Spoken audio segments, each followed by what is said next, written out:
Sadhguru, in line with the yoga question, I remember for last year we concentrated on children.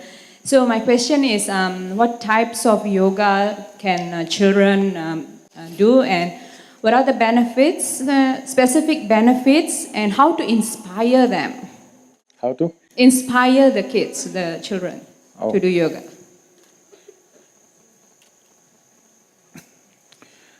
Not just last year, even for this yoga day, our focus is on children and on soldiers in the country.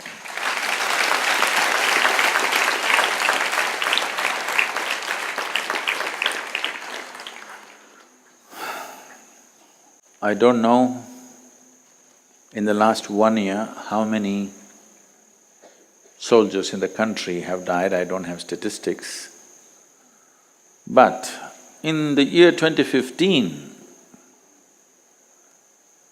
over 18,000 children did not die, they committed suicide. And over 7,000 of them were below 13 years of age.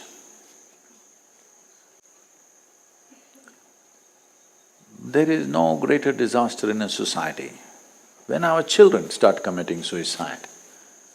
We are doing something fundamentally wrong, something very fundamentally wrong. I don't know if there are similar statistics in other countries, but there is some statistic. How bad it is may depend from society to society, nation to nation, it may be different. But in all these countries where they are striving from poverty towards affluence, unfortunately this is happening. In India, one of the main reasons why it's happening is because in India passing mark is 98. And another reason why over 15 are committing suicide is because they're getting romantically involved. They're in love, so they kill themselves. There are two reasons. Main thing is because of examinations. Next thing is, love affairs are killing a lot.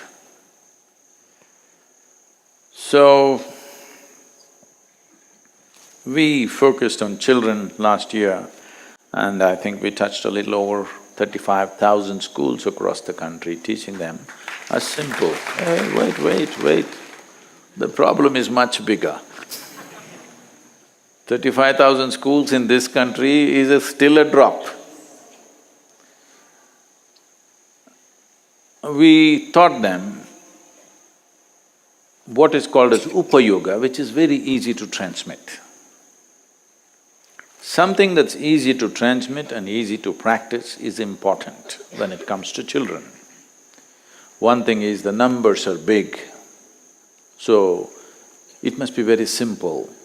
If it is complex system of yoga, if it's highly sophisticated system of yoga, the delivery will be minimal, because delivering very complex systems of yoga, which are transformative, but if we do not deliver them properly, it could be very damaging. It can cause much damage. So, the simplest form of yoga, which is called as Upayoga, the idea is, one thing is to bring a chemical balance in the child so that… See, essentially, suicides are happening because emotional,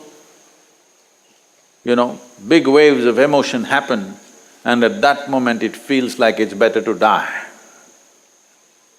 Many times, in many people's lives, they might have felt like this, but it passed. You didn't take action. Yes or no? Many moments when something really went wrong and you were emotionally upset, you feel like, I must kill myself. But no action, it passed. That moment passed, after that, of course you want to live. But unfortunately, for some people, their emotions are sloshing so much at that moment, They actually took action. And unfortunately, they are also efficient.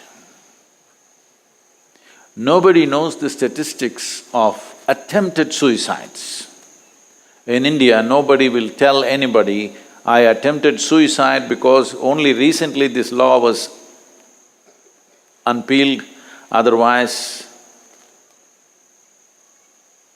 or rather repealed. Otherwise, in India, it's a crime to…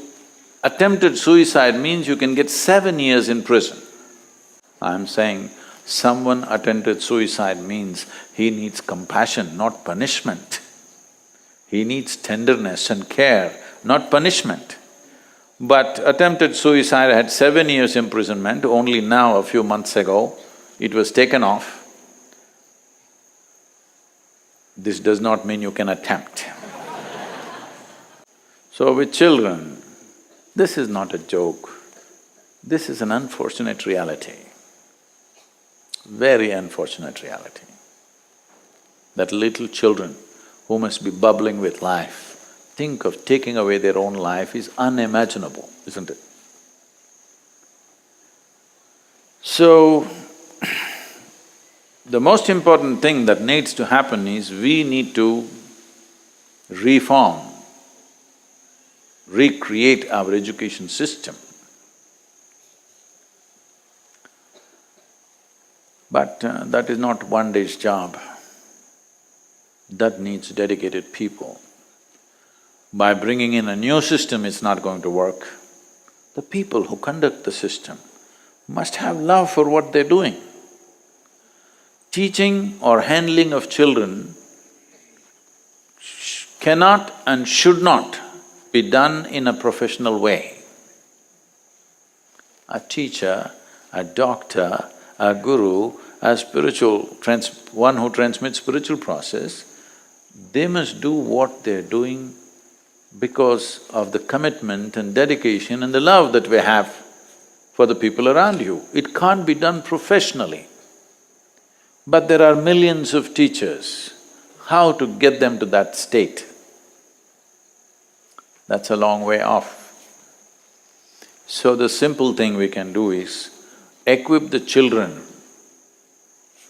to be able to survive the teachers and the system.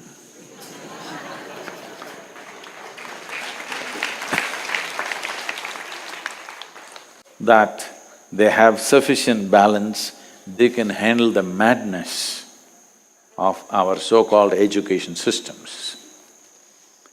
Because it's quite inhuman.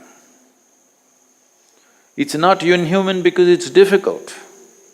It's inhuman because of the way it's conducted. I think it's too bloody easy, it must be made much more difficult. Children must learn to stretch themselves beyond their limits, but it's the way it is done. Who is doing it is the question. When someone is joyful, you can stretch them as much as you want and they are fine. When you don't know how to keep them joyful, if you stretch them, they will break. Yes or no? So, one thing is to bring yoga so that children are equipped to handle this. What type of yoga? A simple form, as simple as possible, so that it's easily transmitted without distortion and they're able to practice in a very simple way. And if they deviate 10–20%, there is absolutely no harm. Because if you teach highly sophisticated yoga, above all, their skeletal system is growing up without knowing what is what. I see all kinds of asanas are being taught in the schools to the children. When your skeletal system is still growing up, if you do certain type of asanas, your skeletal system can get twisted out.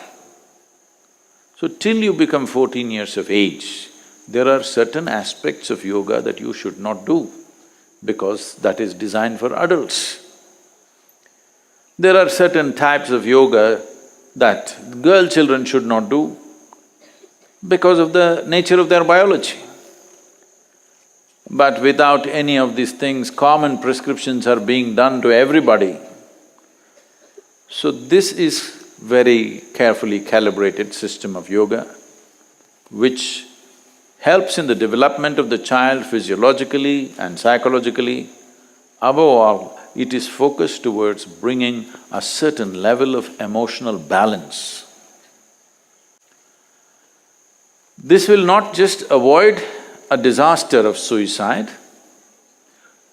Believe me, for most human beings, whatever intelligence they have, whatever competence they have, whatever capabilities they have, only a small percentage of that finds expression because they are not emotionally totally balanced. They always fear. Unhappiness, misery, disappointment, depression may take them over, so they will only go at that pace because there is no balance. From anything to anything, from the simplest thing to the greatest things we do, even if you have to ride a bicycle, if you have no balance, you go like this, you can't look here, can't look here. But if you have balance, you can leave your hands, look at everybody, do the mischief. Everything you can do because you have balance, isn't it? Same goes with life. If you have balance, at a time you can do many things. Otherwise, if you don't have balance, you're doing one thing, you can't do another thing. So this is a most fundamental thing that needs to happen at an early age to everybody, that you bring them to a certain sense of psychological balance and emotional balance, that they won't slosh. You create a chemistry of balance. If this happens, they will get to explore their intelligence, their competence and their genius in many different ways. If this one thing doesn't happen, you will see, even if there is enormous capability, it goes unexplored for the fear of suffering. This is true with 85% of humanity, that they do not explore the full depth and dimension of their competence simply because they are not emotionally balanced. And this is equally important for the soldiers. They must be emotionally balanced. So this year we are focusing on children and soldiers.